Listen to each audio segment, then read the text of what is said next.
नमस्कार, आप सभी का बहुत बहुत स्वागत।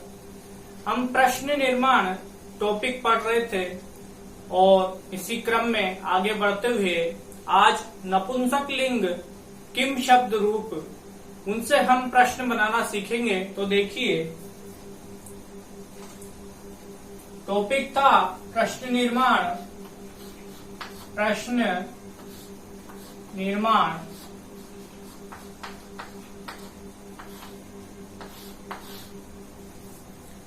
और किम शब्द रूप नपुंसक लिंग। तो देखिए, किम शब्द रूप नपुंसक लिंग रूप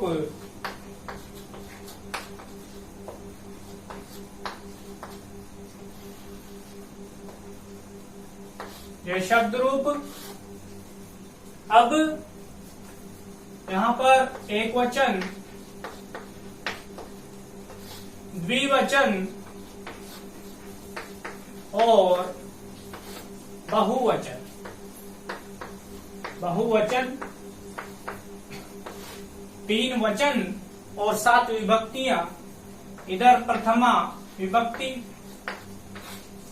अब इनके रूप देखिए, किम शब्द नपुंसक लिंग के रूप कैसे चलेंगे। तो ये देखिए, किम के कानी, इस प्रकार से इनके रूप चलेंगे। यह प्रथमा के रूप है किम के कानी। द्वितीया के देखिए,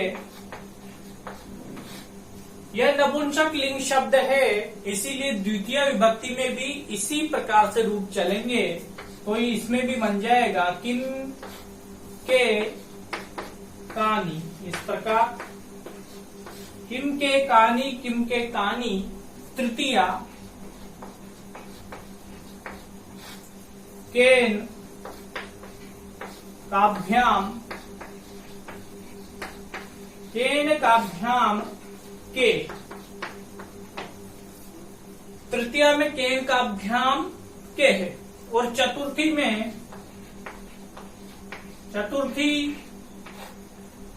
केन काभ्याम के है और कस्मय, इसमें हो जाएगा कस्मय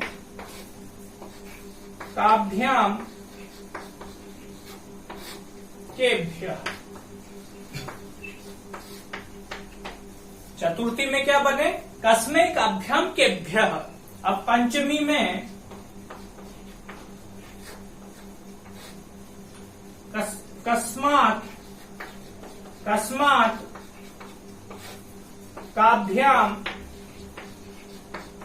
कस्मात काभ्याम केभ्यः, इस प्रकार से ये बने। पंचमी में हो गया कस्मात काभ्याम केभ्यः। अब षष्ठी में देखिए, कस्मात काभ्याम केभ्यः और कस्य कयोः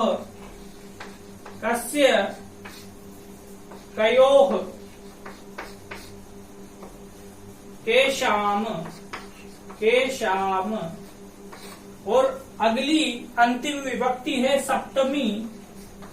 इसमें देखिए, कस्य कयोः केशाम और कस्मिन, इसमें हो जाएगा कस्मिन कयोः केशु। इस प्रकार से किम शब्द नपुंसक लिंग के रूप चलते हैं। तो एक बार देखिए, प्रथमा में किम के कानी, द्वितीया में किम के कानी, दोनों विभक्तियां सेम रहेंगी। और अगला है तृतीया में है केन काभ्याम केह और चतुर्थी कस्मै काभ्याम केभ्यः, पंचमी कस्मात् काभ्याम केभ्यः, षष्ठी कस्य कयोः केशाम और सप्तमी और अंतिम विभक्ति है कस्मिन कयोः केशु। इस प्रकार से इसके रूप चलते हैं। अब प्रश्न बनाते समय इनमें से किसी भी शब्द का प्रयोग किया जा सकता है। तो एक उदाहरण के माध्यम से समझेंगे। देखिए, जैसे उदाहरण है, उदाहरण जलेन घटः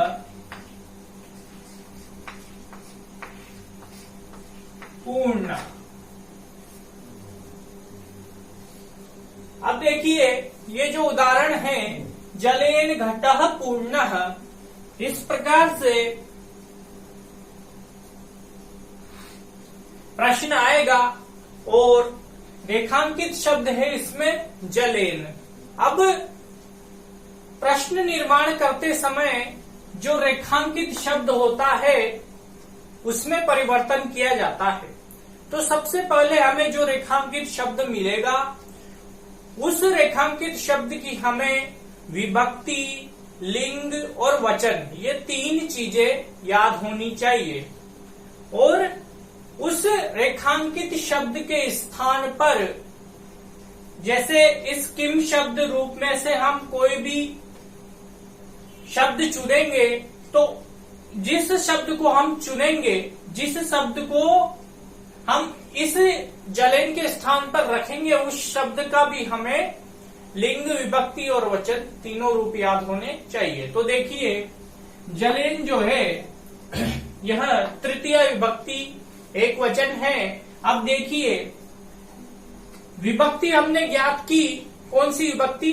तृतीय विभक्ति। और तृतीय विभक्ति का कौन सा वचन? एक वचन है जलेन। दोनों बातें हमने ज्ञात कर ली। अब तीसरी बात है, यह जो जलेन शब्द है यह कौन से लिंग का है? तो लिंग भी हमें ज्ञात करना पड़ेगा। तो जलेन जो है नपुंसक लिंग शब्द है, जल। अब देखिए, अब हमने तीनों चीजें ज्ञात की। अब यहाँ पर ये जो किम शब्द है यह भी नपुंसक लिंग शब्द है और इसका तृतीया ये रही, और तृतीय का कौन सा वचन? एक वचन। तो तृतीय एक वचन में क्या है शब्द? केन शब्द है। तो हमें रेखांकित शब्द दिया जाएगा। रेखांकित शब्द का हमें सबसे पहले लिंग ज्ञात करना है, शब्द कौन से लिंग में है, फिर कौन सी विभक्ति है, कौन सा वचन है, ये तीनों चीजें हमें याद होनी चाहिए। और फिर यह जलेन नपुंसक लिंग शब्द है, तो यहाँ पर ये नपुंसक लिंग शब्द किम शब्द रूप, इस शब्द से हमें प्रश्न बनाना है। फिर इस किम शब्द रूप नपुंसक लिंग का भी तृतीय विभक्ति एक वचन हमें देखना पड़ेगा, क्योंकि यह तृतीय विभक्ति एक वचन है। तो यहाँ से तृतीय विभक्ति एक वचन क्या आ गया? केन आ गया। तो हम जलेन को हटा करके इसके स्थान पर केन को रख देंगे और प्रश्न बन जाएगा। तो देखिए, केन को हमने रखा जलेन के स्थान पर, तो ये केन हो गया। और बाकी वाक्य को जैसा का जैसा ही लिख देना है, उसमें कोई परिवर्तन नहीं करना है। तो केन घटः पूर्ण। तो केन घटः पूर्ण, इस तरीके से यह प्रश्न बन जाएगा। यहाँ पर प्रश्न चिन्ह आ जाएगा क्योंकि प्रश्न बनाया है हमने। तो जल से घड़ा पूर्ण है, भरा हुआ है। तो केन घटः पूर्ण, किससे घड़ा भरा हुआ है, यह इसका अर्थ हुआ। यह तो हुआ एक उदाहरण। अब अगला उदाहरण देखते हैं हम। तो देखिए अगला उदाहरण,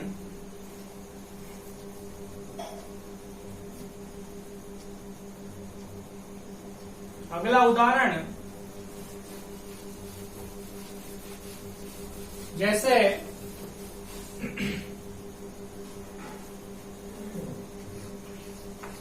ब्रह्मा मंदिरम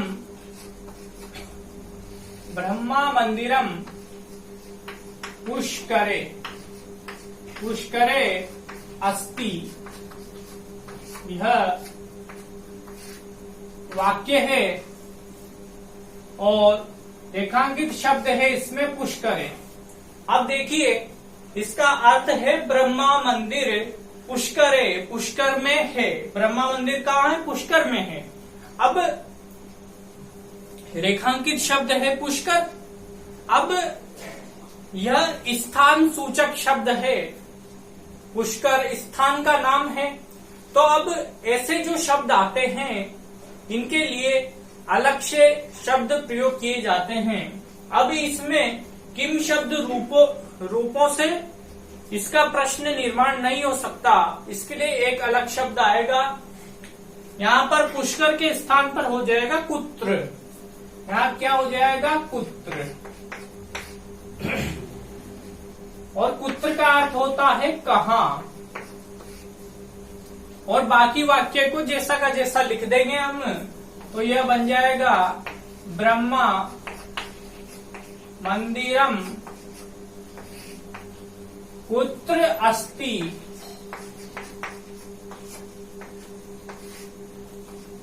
प्रश्न चिन्ह। अब देखिए यहाँ पर पुष्कर है, उसके स्थान पर हमने कुत्र लिखा। क्यों? क्योंकि यह स्थानवाचक शब्द है। अब इसमें किम शब्द रूप का प्रयोग नहीं हुआ है प्रश्न बनाने में। कुछ ऐसे शब्द भी होते हैं जिनका प्रयोग होता है प्रश्न बनाने में, तो ऐसा ही एक अलग से शब्द है कुत्र, इसका प्रयोग किया। इसका अर्थ हुआ कहाँ। तो प्रश्न बना ब्रह्मा मंदिर कुत्र अस्ति, ब्रह्मा मंदिर कहाँ है, यह प्रश्न बना। अब अगला उदाहरण,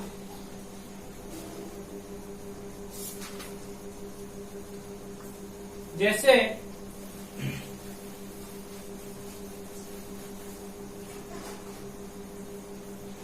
अहम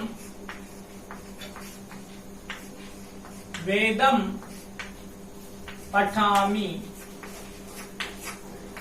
यह वाक्य है। मैं वेद पढ़ता हूं। रेखांकित शब्द है यहाँ पर वेद। अब देखिए वेद जो शब्द है वह कौन से लिंग में है? नपुंसक लिंग शब्द है, तो यह भी नपुंसक लिंग शब्द है किम।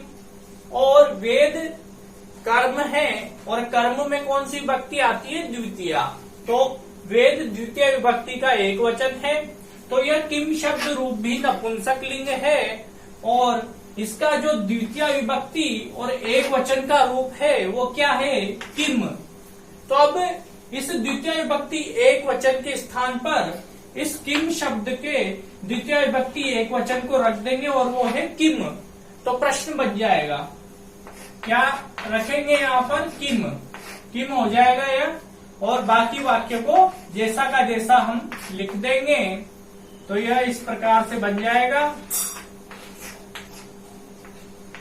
देखिए अंत में प्रश्न चिन्ह, तो यह बनेगा अहम किम पठामि, मैं क्या पढ़ता हूँ। अहम वेदम पठामि, मैं वेद पढ़ता हूँ। प्रश्न चिन्ह, यह प्रश्न बना इससे। ठीक है, तो इस प्रकार से यह प्रश्न बनते जाएंगे। और आज यह प्रश्न निर्माण प्रकरण समाप्त हुआ, पूरा हुआ। तो हम मिलते हैं हम अगली कक्षा में। आज के लिए इतना ही। नमस्कार।